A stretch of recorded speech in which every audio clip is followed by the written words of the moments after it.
Hello guys, dragon ball series എടുത്തു കഴിഞ്ഞാൽ അതിൽ ഒഴിച്ചുകൂടാൻ കഴിയാത്ത ഒന്നാണ് ട്രാൻസ്ഫോർമേഷൻസ്. നമ്മുടെ ഗോകുവിനെ എടുത്തു കഴിഞ്ഞാൽ പല ട്രാൻസ്ഫോർമേഷനും പുള്ളിക്കാരന് യൂസ് ചെയ്തിട്ടുണ്ട്. അതിലൊന്നാണ് super Saiyan 4. Dragon Ball GT കാണാത്ത കൂട്ടുകാർക്ക് ഈ ഒരു ട്രാൻസ്ഫോർമേഷൻ എന്താണെന്നും എങ്ങനെയാണ് ഇത് കൊണ്ടുവരുന്നതെന്നും അൾട്രാ ഇൻസ്റ്റിക്റ്റ് പോലുള്ള പവർഫുൾ ആയിട്ടുള്ള ട്രാൻസ്ഫോർമേഷന് ഈക്വൽ ആയിട്ടാണോ ഈ ഒരു സൂപ്പർ സൈൻ 4 വരുന്നതെന്നും തുടങ്ങിയ കാര്യങ്ങളൊക്കെയാണ് ഇന്നത്തെ വീഡിയോയിൽ നമ്മൾ പറയാൻ വേണ്ടി പോകുന്നത്. അപ്പോൾ ഒട്ടും തന്നെ സമയം കളയാതെ ഡയറക്റ്റ് വീഡിയോയിലേക്ക് പോകാം.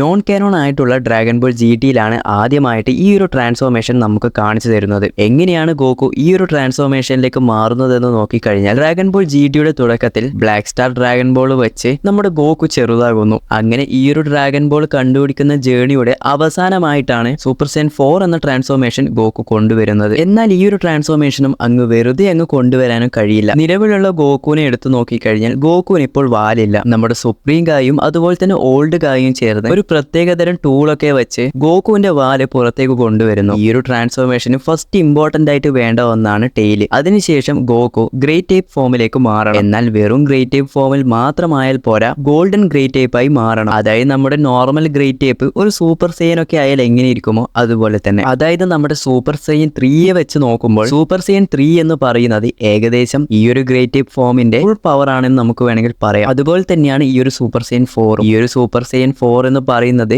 ഞാൻ നേരത്തെ പറഞ്ഞ ഗോൾഡൻ ഗ്രേറ്റ് ടൈപ്പിന്റെ തന്റെ കൺട്രോളിൽ കൊണ്ടുവന്നിട്ടുള്ള ഈ ഒരു ട്രാൻസ്ഫോർമേഷൻ ആണ് സൂപ്പർ സൈൻ 4. കൂടാതെ പല ആൾക്കാർക്കും ഈ ഒരു സൂപ്പർ സൈൻ 4ന്റെ ലുക്ക് അത്രയങ്ങ് ഇഷ്ടമല്ല. എന്നാൽ എനിക്ക് ഏറ്റവും ഇഷ്ടപ്പെട്ട ട്രാൻസ്ഫോർമേഷനിൽ ഒന്നാണ് ഈ ഒരു സൂപ്പർ സൈൻ 4. ഈ ഒരു ട്രാൻസ്ഫോർമേഷൻ ആകുന്ന സമയത്ത് ഗോകു കാക്കറോട്ട് ആയിട്ടാണ് മാറുന്നത്. അതായത് ഞാൻ പറഞ്ഞു വന്നത്, ഗോകു ഏതൊരു ട്രാൻസ്ഫോർമേഷനിലും മാറുന്ന സമയത്തും തന്റെ സ്വഭാവത്തിലും മറ്റും ഒരു വ്യത്യാസവും ഉണ്ടായില്ല. എന്നാൽ സൂപ്പർ സൈൻ 4 ആകുന്ന സമയത്ത് ഒരു നോർമൽ സെയ്യൻ എങ്ങനെയാണോ മറ്റുള്ളവരോടൊക്കെ പെരുമാറുന്നത്, എപ്പോഴും ദേഷ്യപ്പെട്ട് ജാടയാക്കി നമ്മുടെ വെജിറ്റയൊക്കെ പോലെ, അതുപോലെയാണ് ഈ ഒരു സൂപ്പർ സൈൻ 4ൽ നമ്മുടെ ഗോകു മാറുന്ന സമയത്ത് എനിക്ക് തോന്നിയിട്ടുള്ളത്. അതുപോലെ തന്നെ ഈ ഒരു ട്രാൻസ്ഫോർമേഷന്റെ ലുക്ക് എടുത്ത് നോക്കിയാലും സൂപ്പർ സൈൻ കഴിഞ്ഞതിന് ശേഷം സൂപ്പർ സൈൻ 2 ആകുന്ന സമയത്ത് വലിയ മാറ്റങ്ങളൊന്നുമില്ല. പിന്നീട് സൂപ്പർ സൈൻ 3ൽ മാറുമ്പോഴോ കുറച്ച് മുടിയൊക്കെ വളർന്ന് ഫേസിലൊക്കെ ചെറിയ മാറ്റങ്ങൾ മാത്രമാണ് ഉള്ളത്. പിന്നീട് അങ്ങോട്ട് super Saiyan god, blue, ultra instinct ഒക്കെ എടുത്ത് നോക്കിയാൽ ഹെയറിന്റെ കളർ മാറുന്നതല്ലാതെ നമുക്ക് വേറെ പ്രത്യേകിച്ചൊരു വലിയ മാറ്റം കാണാൻ സാധിച്ചിട്ടില്ല. എന്നാൽ കംപ്ലീറ്റ് ആയി വേറൊരു ലുക്കിലാണ് നമ്മുടെ സൂപ്പർ സൈൻ 4 നമുക്ക് കാണിച്ചു തന്നിട്ടുള്ളത്. അതുപോലെ തന്നെ നമ്മുടെ സൂപ്പർ സൈൻ തൊട്ട് സൂപ്പർ സൈൻ 4 വരെ എടുത്തു കഴിഞ്ഞാൽ ഇത്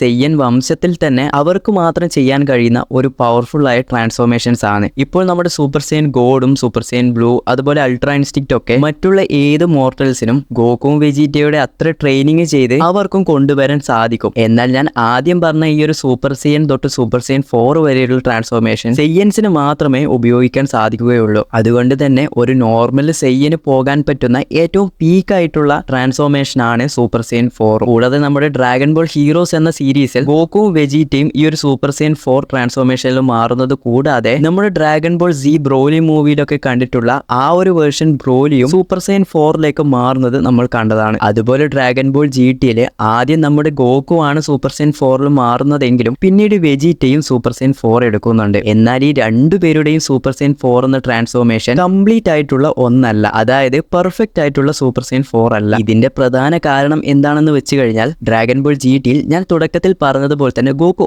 ഓൾറെഡി ചെറുതായിട്ടാണുള്ളത്. ഈ ചെറുതായിട്ടുള്ള ഗോകു ആണ് സൂപ്പർ സൈൻ 4 എന്ന ട്രാൻസ്ഫോർമേഷനിൽ മാറുന്നത്. അതുകൊണ്ട് ഗോകു ഓൾറെഡി ചെറുതായത് കൊണ്ട് തന്നെ കൂടുതൽ സമയം ഈ ഒരു ഗോകുവിനെ സൂപ്പർ സൈൻ 4 എന്ന ട്രാൻസ്ഫോർമേഷൻ പിടിച്ചു നിർത്താൻ കഴിയില്ല. അതുപോലെ തന്നെയാണ് വെജിറ്റയും. ഈ ഒരു സൂപ്പർ സൈൻ 4ന് അത്യാവശ്യമായിട്ട് വേണ്ട ഒന്നാണ് സെയ്യൻസിന്റേതായിട്ടുള്ള ആ ഒരു ടെയിൽ. വെജിറ്റയ്ക്ക് ഇപ്പൊ ടെയിൽ ഇല്ലാത്തത് കൊണ്ട് തന്നെ ബുൾമ ക്രിയേറ്റ് ചെയ്തിട്ടുള്ള ഒരു മിഷൻ വെച്ചാണ് വെജിറ്റയും ഈ ഒരു സൂപ്പർ സൈൻ 4 എന്ന ട്രാൻസ്ഫോർമേഷനിലേക്ക് മാറിയത്. അതുകൊണ്ട് തന്നെ ഗോകുവും വെജിറ്റയും ഈ ഒരു ട്രാൻസ്ഫോർമേഷനിൽ മാറുന്ന സമയത്ത് നിങ്ങൾക്ക് തന്നെ നോക്കിയാൽ മനസ്സിലാകും, വെജിറ്റയ്ക്ക് കുറച്ചുകൂടി റെഡ് കളർ കൂടുതലും ഹെയറിനൊക്കെ കട്ടി കൂടുതലായിട്ട് നമുക്ക് കാണാൻ സാധിക്കും. അത് പ്രധാനമായും ഈ ഒരു മിഷൻ വെച്ച് ട്രാൻസ്ഫോം ആയതും കൂടാതെ വെജിറ്റ കുറച്ച് ഹൈ ക്ലാസ് ചെയ്യാനാണ്. അതിൻ്റെതായ മാറ്റവുമാണ് ഇവിടെ നമുക്ക് കാണിച്ചു തന്നിട്ടുള്ളത്. കൂടാതെ കൂടാതെ സൂപ്പർ സൈൻ 4നെ കുറിച്ച് ഇത്രയൊക്കെ പറഞ്ഞാലും ഒഴിച്ചുകൂടാൻ പറ്റാത്ത ഒന്നാണ് സൂപ്പർ സൈൻ 4 ഗൊജീറ്റ. പല ആൾക്കാരുടെയും ഫേവറേറ്റ് ഗൊജീറ്റ എന്നത് നമ്മുടെ ഡ്രാഗൺ ബോൾ സൂപ്പർ ബ്രോലി മൂവിലുള്ള ആ ഒരു സൂപ്പർ സൈൻ ബ്ലൂ ഗൊജീറ്റ ആയിരിക്കും. എന്നാൽ അതുപോലെ തന്നെ വേറെ ലെവലിൽ കാണിച്ച ഒന്നാണ് ഈ ഒരു സൂപ്പർ സൈൻ 4 ഗൊജീറ്റയും. ഒമേഗ ഷെൻറോൺ എന്ന വില്ലനെ ഡിഫീറ്റ് ചെയ്യാൻ വേണ്ടിയാണ് ഗോകുവും വെജീറ്റയും ഈ ഒരു ഫ്യൂഷൻ ഡാൻസ് ചെയ്ത് ഗൊജീറ്റയായി മാറിയത്. എന്നാൽ മറ്റ് ഗൊജീറ്റയുമായിട്ട് വെച്ച് നോക്കുമ്പോൾ ഈ ഗൊജീറ്റയ്ക്ക് കുറച്ച് വ്യത്യാസങ്ങളുണ്ട്. നമ്മുടെ ഫ്യൂഷൻ റിബോണിലുള്ള ഗൊജീറ്റയും അതുപോലെ തന്നെ ബ്രോലി മൂവിലുള്ള ഗൊജീറ്റയും എടുത്തു കഴിഞ്ഞാൽ അവർ ഫ്യൂഷൻ ആയതിനു ശേഷം ഡയറക്റ്റ് ഫൈറ്റിനിറങ്ങി എനിമിയെ ഡിഫീറ്റ് ചെയ്യാനാണ് നോക്കുന്നത്. എന്നാൽ പൊട്ടാല റിങ്സ് വെച്ച് ഫ്യൂഷൻ ചെയ്തിട്ടുള്ള വെജീറ്റോ എന്ന ട്രാൻസ്ഫോർമേഷൻ നിങ്ങൾക്ക് എല്ലാവർക്കും അറിയുമായിരിക്കും. ആ ഒരു ഫ്യൂഷൻ ചെയ്ത വെജീറ്റോ എന്ന ക്യാരക്ടർ ഈ ഒരു ഗൊജീറ്റയെ പോലെ ഡയറക്റ്റ് ഫൈറ്റ് ചെയ്യാതെ കുറച്ച് ഡയലോഗ്സ് ഒക്കെ പറഞ്ഞ് മാസ് കാണിച്ച് താൻ എത്രത്തോളം സ്ട്രോങ്ങർ ആണെന്നൊക്കെ കാണിച്ച് പതിയാണ് ഫൈറ്റ് ചെയ്യുന്നത്. ഏകദേശം ഈ ഒരു വെജീറ്റോയെ പോലെയാണ് എനിക്കും ഈ ഒരു സൂപ്പർ സൈൻ 4 ഗൊജീറ്റയും തോന്നിയത്. കുറച്ച് സമയം മാത്രമേ ഒരു ഫ്യൂഷൻ നടക്കുകയുള്ളൂ എങ്കിലും മാക്സിമം ഇവർ ടൈം എടുത്ത് പതിയാണ് എനിമിയുടെ കൂടെ ഫൈറ്റ് ചെയ്യുന്നത്. ഇനി ഈ ഒരു സൂപ്പർ സൈൻ 4 എന്ന ട്രാൻസ്ഫോർമേഷന്റെ എബിലിറ്റീസും മറ്റു പവേഴ്സും ഇത് മറ്റു ട്രാൻസ്ഫോർമേഷനെ വെച്ച് നോക്കുമ്പോൾ എത്രത്തോളം പവർഫുൾ ആണ് തുടങ്ങിയ കാര്യങ്ങളൊന്ന് പെട്ടെന്ന് നോക്കാം. സൂപ്പർ സൈൻ 3 നിങ്ങൾക്ക് എല്ലാവർക്കും അറിയുന്നതായിരിക്കും. ഈ ഒരു ട്രാൻസ്ഫോർമേഷനിൽ മാറുന്ന സമയത്ത് കൂടുതലായിട്ട് എനർജി ഡ്രെയിൻ ആകും തുടങ്ങി പല പ്രശ്നങ്ങളും ഇതിനുണ്ട്. അതുകൊണ്ട് തന്നെ നിങ്ങൾ സീരീസിൽ നോക്കിക്കഴിഞ്ഞാൽ സൂപ്പർ സൈൻ 3 എന്ന ട്രാൻസ്ഫോർമേഷൻ ഗോകു വളരെ കുറച്ച് മാത്രമേ യൂസ് ചെയ്യുന്നുള്ളൂ. എന്നാൽ സൂപ്പർ സൈൻ 4ന് അതുപോലുള്ള ഒരു പ്രശ്നങ്ങളുമില്ല. എത്ര സമയം വേണമെങ്കിലും സ്ട്രോങ്ങർ ആയിട്ട് ഈ ഒരു ട്രാൻസ്ഫോർമേഷൻ യൂസ് ചെയ്യാൻ സാധിക്കും. എന്നാൽ സീരീസിൽ നമ്മുടെ ഗോകുവും വെജീറ്റയും ഇത് കറക്റ്റ് ആയിട്ട് യൂസ് ചെയ്യാൻ സാധിക്കാത്ത രീതിയിലാണ് കാണിച്ചു തന്നിട്ടുള്ളത്. അത് ഞാൻ ആദ്യമേ പറഞ്ഞതുപോലെ തന്നെ ഗോകു ഓൾറെഡി ചെറുതായതുകൊണ്ട് ആ ഒരു ഒറിജിനൽ ഫോമിലല്ല ഉള്ളത്. അതുപോലെ തന്നെ വെജീറ്റയ്ക്ക് ടെയിലില്ലാതെ ആ ഒരു മെഷീൻ വെച്ചാണ് ആ ഈ ഒരു ട്രാൻസ്ഫോർമേഷനിലേക്ക് മാറിയത്. അതുകൊണ്ടാണ് ഇവർക്കത് കറക്റ്റായി കുറെ സമയം ഈ ഒരു ട്രാൻസ്ഫോർമേഷനിലേക്ക് മാറാതിരിക്കാൻ കഴിഞ്ഞത്. കൂടാതെ ഈ ഒരു ട്രാൻസ്ഫോർമേഷൻ എന്നത് ഏകദേശം സൂപ്പർ സൈൻ ബ്ലൂവിന് ഈക്വൽ ആയിട്ടാണ് ഇവിടെ കാണിച്ചു തന്നിട്ടുള്ളത്. അതായത് സൂപ്പർ സൈൻ ബ്ലൂ അല്ലെങ്കിൽ സൂപ്പർ സൈൻ ഗോഡ് എന്ന് പറയുന്നത് ഒരു ഗോഡ് കീ ആണ്. ഏതൊരു മറ്റു മോർട്ടലിലും യൂസ് ചെയ്യാൻ സാധിക്കും. അതുകൊണ്ട് തന്നെ നമ്മുടെ ഗോകുവിനും വെജീറ്റയ്ക്കും ഈ ഒരു സൂപ്പർ സൈൻ ബ്ലൂവും ഗോഡൊക്കെ മാറുന്ന സമയത്ത് ആ ഒരു ദേഷ്യവും റേജും ഒക്കെ പുറത്തേക്ക് കൊണ്ടുവരേണ്ട ആവശ്യമില്ല. എന്നാൽ സൂപ്പർ സൈൻ 4 ആകുന്ന സമയത്ത് മറ്റ് സൂപ്പർ സൈൻ ട്രാൻസ്ഫോർമേഷൻ പോലെ തന്നെ ആ ഒരു ദേഷ്യവും ആ ഒരു ജാടയും ഒക്കെ എപ്പോഴും തന്റെ മുഖത്ത് കാണാൻ സാധിക്കും. ഒരുപക്ഷെ എപ്പോഴെങ്കിലും ഫ്യൂച്ചറിൽ കാനോൺ ആയിട്ടും ഈ ഒരു സൂപ്പർ സൈൻ 4 എന്ന ട്രാൻസ്ഫോർമേഷൻ നമുക്ക് വരുമെന്ന് പ്രതീക്ഷിക്കാം. പ്രതീക്ഷ മാത്രമാണ്, വരാനുള്ള ചാൻസ് വളരെയധികം കുറവാണ്. ഈ വീഡിയോ കാണുന്ന പല കൂട്ടുകാരും GT കണ്ടിട്ടുണ്ടാകില്ല എന്ന് എനിക്കറിയാം. GT എന്ന സീരീസ് അത്രത്തോളം അടിപൊളി അല്ലെങ്കിലും ഈ ഒരു സൂപ്പർ സൈൻ 4 എന്ന ട്രാൻസ്ഫോർമേഷൻ ഒരിക്കലും മിസ് ചെയ്യാൻ പാടില്ലാത്ത ഒന്നാണ്. സൂപ്പർ സൈൻ 4നെ കുറിച്ചുള്ള